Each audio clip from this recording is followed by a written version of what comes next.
it's Nita, and I'm back for another TV recap review. The Real Housewives of Potomac, Season 5, Episode 9, The Tipping Point. And it was the tipping point.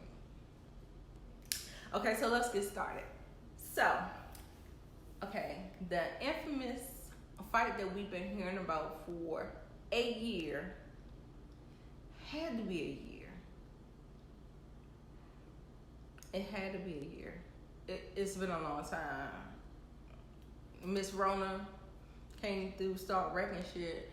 So, yeah, it at least had to be a year. We've been hearing about this fight. And bravo to Bravo for showing the whole fight.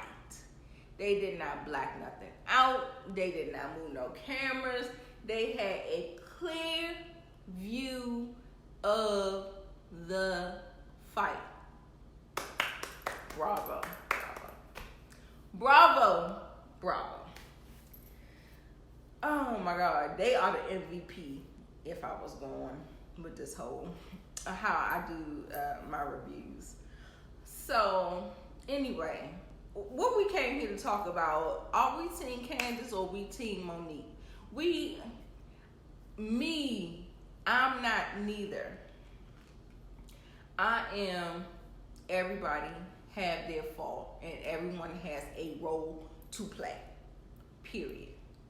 That's just how it is. You cannot sit up there and say that somebody didn't do something, and when somebody does something, to react to what you did. Where's all the aggression? Where's all the aggression? Now, mind you, the aggression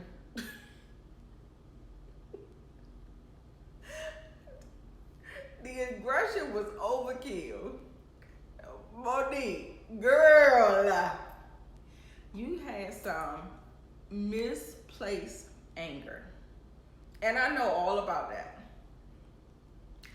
I know all about that. The people, the small group of people that I let in my life gets that a lot.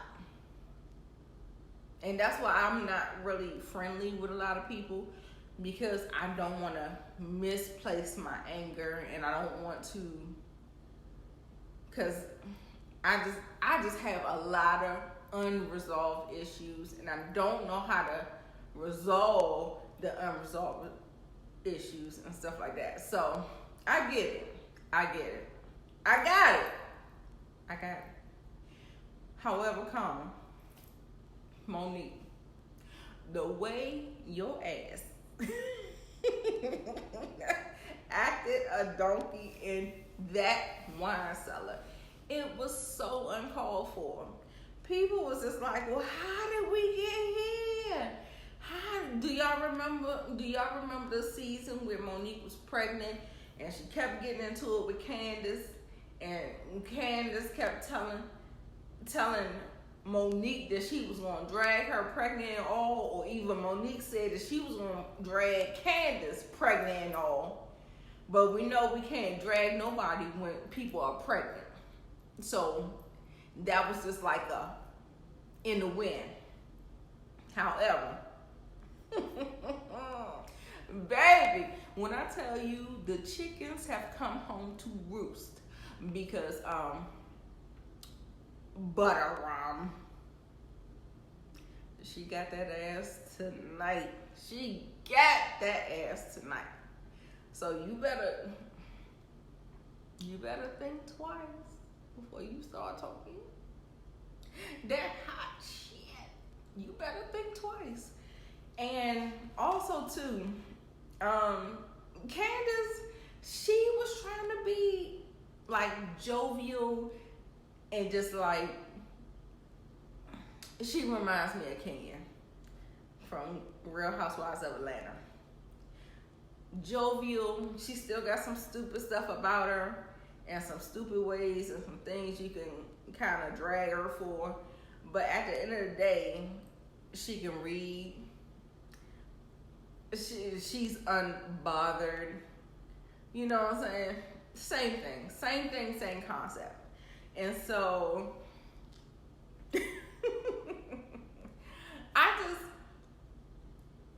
Monique is passive aggressive and Candiace is not. Candiace will look at you in your face and she will be like, bye, faker. And you know what she did to Monique, she was like, cause she was fake sleeping clearly on that. Who the hell falls asleep on the couch looking like that? Monique was faking. She was. She didn't want to have no interaction with her, but maybe she knew that she was at that point where she felt like the interaction may turn negative. Which at that wine cellar, child, turned terrible. Oh my God. It was a mess. It was a mess. And then there's some things that is behind the scenes that we don't quite know about. People keep putting little pieces out there. There's a ex best friend. I do have a friend that was on the show, and I haven't asked her if she had anything to do with this, because you can have a lot of ex friends. It don't have to be the person that was on the show. So I don't know if it's Gigi. That's what the internet is saying. That's what the streets is saying is Gigi. That put out this rumor. Also, too, they said that Candiace befriended Charisse, and Charisse and Monique don't get along together and all this other stuff, and she invited her to the party and she didn't give her a heads up and all that. I get all that because I got a whole friend circle that I don't do it with. Like, you know. So I get it. I understand it. And yeah, it can make you feel away. It can make you feel away. And because she's working with these people, she can't just like recuse myself from that situation, because clearly y'all talking about me behind my back and I ain't for it. And so I was just like, oh no. So I got it. But I still, we not coming to no blows like that. Like, I'm just not caring enough, and it's just like, it is what it is, and people gonna do what they're gonna do. But like I said, Monique has so much going on in her life. She got issues with her husband. She got all these goddamn kids and no help. And that's the thing about, listen, that's the thing about Monique that I don't like. Like, you wanna, like, who prides itself on running itself in the goddamn ground? Don't nobody, there is no medal for that shit. Let me tell you that, first and foremost, there's no medal for giving yourself unlimitedly to everybody else for them to turn their back on you and give you their ass to kiss. There is no medal for that. There is no medal for it. So what I'm trying to tell Monique is, girl, your husband got the resources and the means. Bitch, you better go out there and get you 3 nannies, 1 for each one of them goddamn kids, and get you a goddamn housekeeper to keep that goddamn house for Chris. He said you got the money, you got the resources to do it. Then you can focus on lazy moms. Then you don't have to be looking at Chris crazy because you want him to do stuff that he paying people for, and that's what the fuck you should be doing. What are you doing, bitch? Like, who does that? Like, no, there is no medals for working yourself in the ground. Black people, we have to get out of that.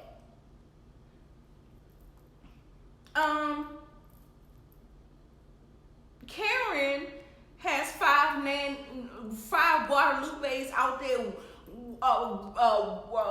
riding her damn babies around the goddamn neighborhood while she out doing yoga. Not even working. Monique, you out there working, but they out there exercising, taking care of themselves, self-care, self-love. You still out here trying to run businesses and do all this stuff, like, and that's great. I love it, because I'm doing the same thing too. I love it. I love that I love it. Whatever. But don't you be sitting up here with all these goddamn resources acting like you gotta burn your fingers to the bone with, bitch. It's not even like that. It's not even like that. Come on. I'm gonna need you to cut it out with that. For real. That's what irritates me about her. Like, she wants to be this perfect mom, not for lazy moms. You need to rebrand that shit. Well, not for lazy moms. Hello, like, read the room. We're in a pandemic. No, that's not working for us right now. We are trying to do 10 jobs on top of each other. Be homeschooling the child, teleworking, taking care of yourself, taking care of your husband, taking care of your family, taking care of the house. Girl, who? What? Who wants to do that? Anyway, there's blame both ways. Candiace, bitch, you shouldn't have said drag me, bitch. Drag me. She obliged you. Oh well, but guess what? Everybody, you gotta reconcile it. You gotta reconcile it. Yeah, she did it. Yeah, she did it. And I told you the reasons why she did it. Let's move on. Okay, so Ashley. Ashley's like, everybody is so, busy, talking about Monique and Candiace. Ain't nobody talking about my husband in his underwear in the hotel room with the bitch. So she was like, I knew that bitch had a plan. I knew she had a plan, but I didn't know if he was gonna go with it. I did not know. I didn't know he was gonna go with it, but that bitch playing a long game. Girl, I'm still trying to figure out how you dealing with them worms and shit, and you letting him dump off on you like that, and with all them babies and all that. But that's neither here nor there. You trying to secure the bag, I guess. She talking about, I don't want to be in an open marriage no more, which she should have been said that she was in an open marriage, and we wouldn't have all these scandals. But then again, we wouldn't have the storylines that we have. So, I don't know if they was going to be able to I think they would be able to razzle dazzle that into a different type of way, because that's an unconventional housewife. Instead of having your ancient husband in an open marriage and you not,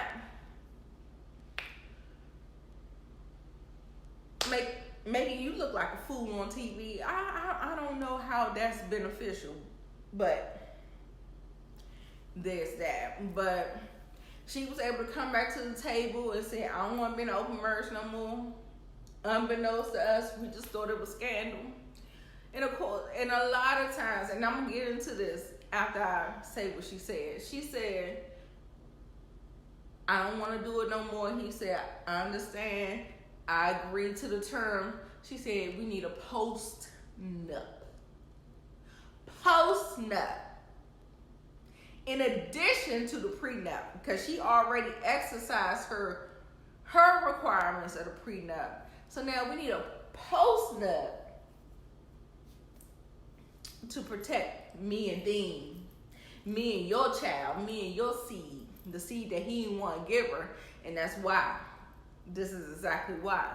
But he kept on cheating on her, and kept on cheating, and scandal after scandal, making her look stupider and stupider. So he had no choice but to agree to it. The cameras was rolling. Sure. okay. I said, okay, Ashley, bitch. You must, okay, I'm gonna give you that. Don't be looking like a fool for nothing. You pay me for my pain. Shout out to Funky Dineva. You pay me for my fucking pain. So, child, after the fight, Candiace gets in the car and say, Monique tried to fight me.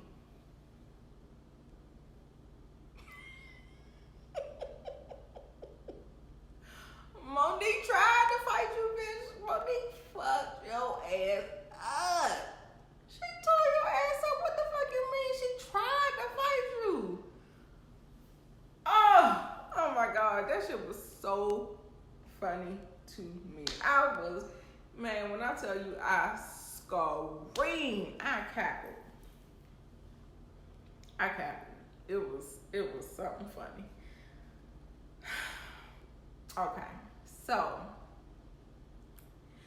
Okay, so there's another thing. During this fight, Miss Dr. Wendy going off. Stop! I was like, what is all that screaming for? I mean, she was screaming to the top of her lungs like she was in the fight. Y'all, listen.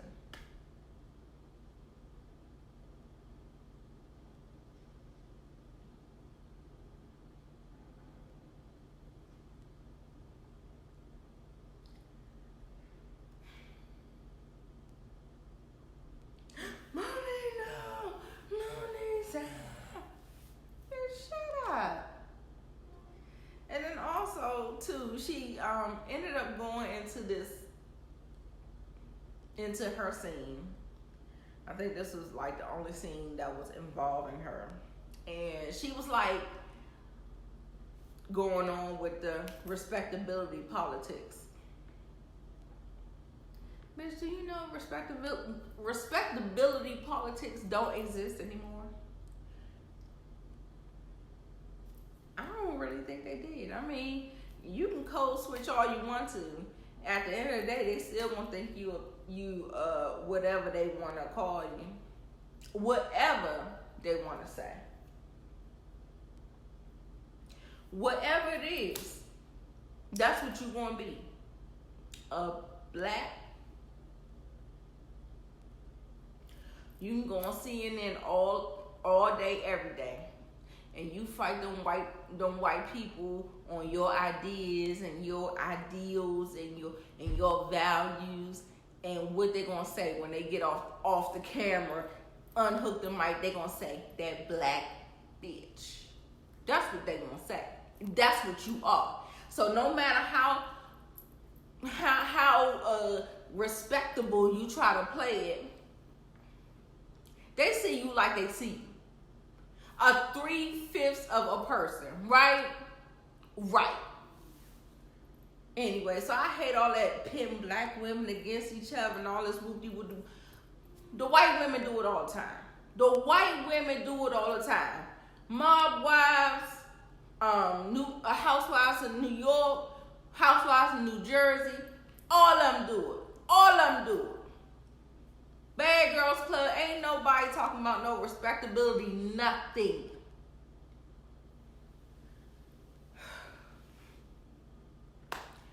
I'm not here for Dr. Wendy.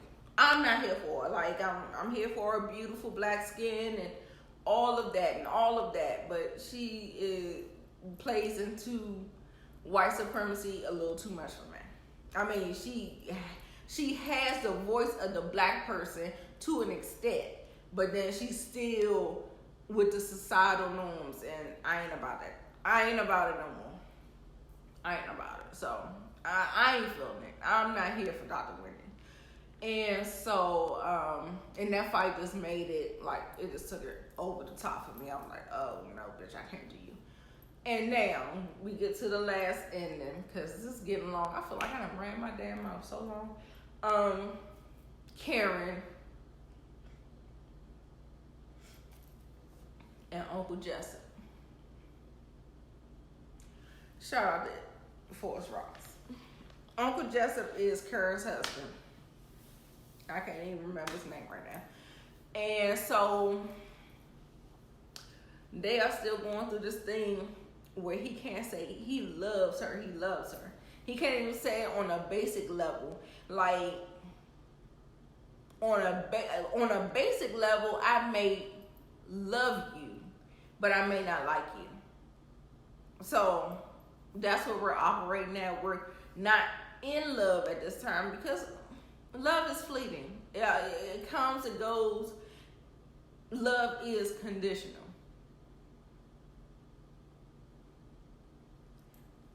Depending on what time of day you ask somebody, somebody may say, girl, let me tell you.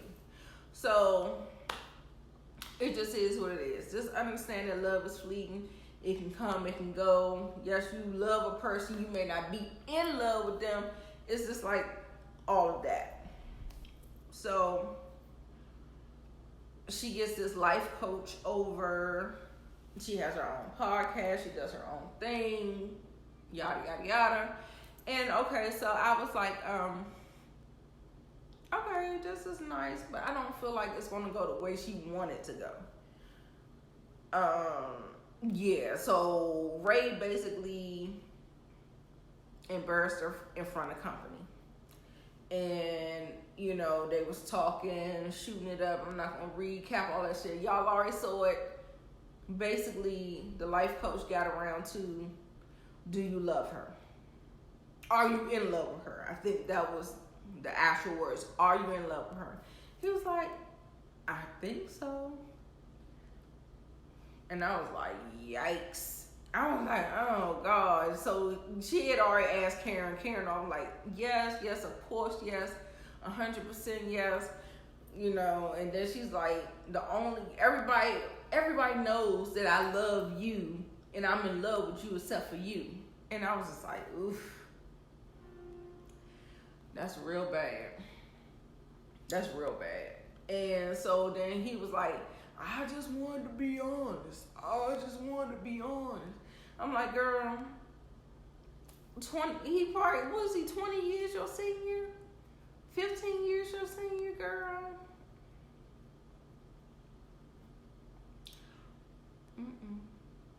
I mean, he got with you when you were super, super young, super, super impressionable. He molded you into the woman that he wanted you to be.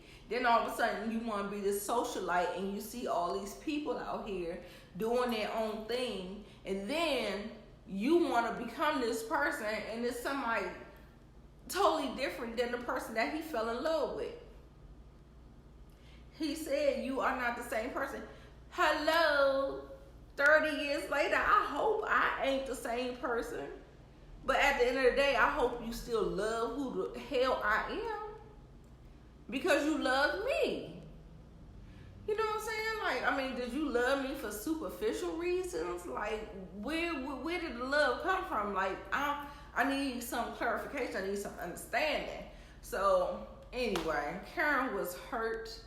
And she cut it off real abruptly. And she was like, well, thank you to life coach. Okay, I gotta go. She went upstairs. She broke down. She was like, I gotta take this mic off. I can't breathe. I need a minute. Like, I can't. I said, oh. Look like divorce is in their future for season 6. And so yeah, that was the episode, you guys. Oh my God, it was so much we talked about. I know Candiace and Monique is gonna be a big discussion. Please talk about it down below in the comments. Let the diva know what you think. And yeah, you guys, I'll catch you next week in the next one.